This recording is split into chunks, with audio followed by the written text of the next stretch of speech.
Siamo con Martina Gelmetti al termine della sfida tra Bologna e Tavagnacco, vinta 6-2 dal Bologna. Martina, hai trovato una doppietta e le reti 50 e 51 con la maglia del Bologna. Che emozione è stata questa e la vittoria poi in generale? Beh, diciamo che è una doppia soddisfazione, primis per la vittoria e poi per questo numero che è arrivato, 50-51 che siano. È bello perché dopo tanti sacrifici arrivano soddisfazioni e quando arrivano anche poche soddisfazioni hanno un grandissimo peso. L'importante era portare a casa la vittoria perché la volevamo a tutti i costi, sono punti che servono. E la doppietta oggi che ha messo in mostra un po' tutto il tuo repertorio, il primo gol da attaccante vera, da anticipare il difensore sul primo palo, e il secondo gol qualità pura col sombrero, poi la palla a spiovere sul secondo palo. Ce lo racconti questo secondo gol? Ho la fortuna di trovarmi in una squadra dove posso esprimermi liberamente, ho totale libertà quando sono negli ultimi metri. E sicuramente avere un po' questa fiducia da parte di tutte e di tutto lo staff mi aiuta. E comunque ho raggiunto una certa maturità per quanto mi riguarda, ho 28 anni, quindi mi ritengo matura e consapevole un po' delle mie qualità. Non dico che farò tutti questi gol, però mi piace inventare negli ultimi metri. Bene Martina, grazie mille, complimenti, in bocca al lupo per il proseguo della stagione. Grazie a voi.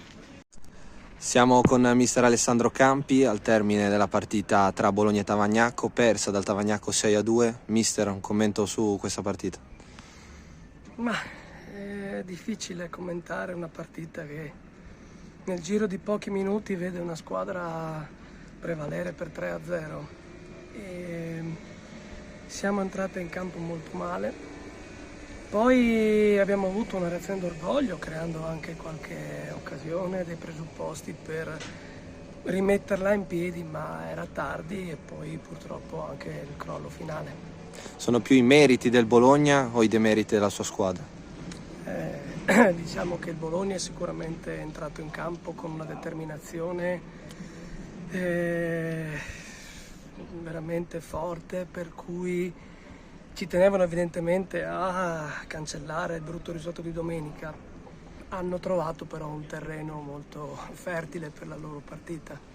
Adesso la lotta a salvezza vede 6 punti dalla quart'ultima in classifica, si vanno un po' a complicare le cose. Sì, già sono molto complicate e ovviamente comunque prima di guardare nelle altre partite, negli altri campi, credo che dobbiamo guardare molto quello che non abbiamo fatto noi per poterci meritare una salvezza. Bene mister, grazie e in bocca al lupo per il proseguo della stagione. Viva il lupo, grazie. Siamo con Simone Maragantini, Bologna che vince 6-2, ritrova la vittoria al Bonarelli che mancava dal 4 febbraio nella sfida contro il San Marino 2-1, una partenza perfetta da parte delle sue ragazze, certificata anche da 3 gol. Commento oggi molto soddisfatto, immagino. Sì, il risultato era quello che volevamo, dovevamo portare a casa i 3 punti, l'abbiamo fatto. Partenza molto positiva, atteggiamento perfetto. Nei primi 20 minuti era quello di cui avevamo bisogno, di quello che abbiamo lavorato anche durante la settimana. C'è una nota negativa forse da commentare, ovvero abbiamo visto uscire zoppicando dal campo da Canal, che escludendo le doppiette di Kustrin e Gelmetti forse migliore in campo di oggi.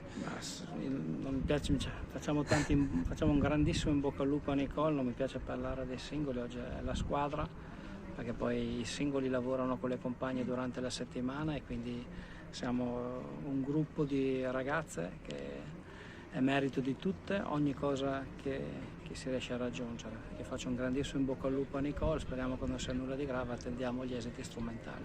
Bene mister, in bocca al lupo e complimenti per questa vittoria. Grazie mille.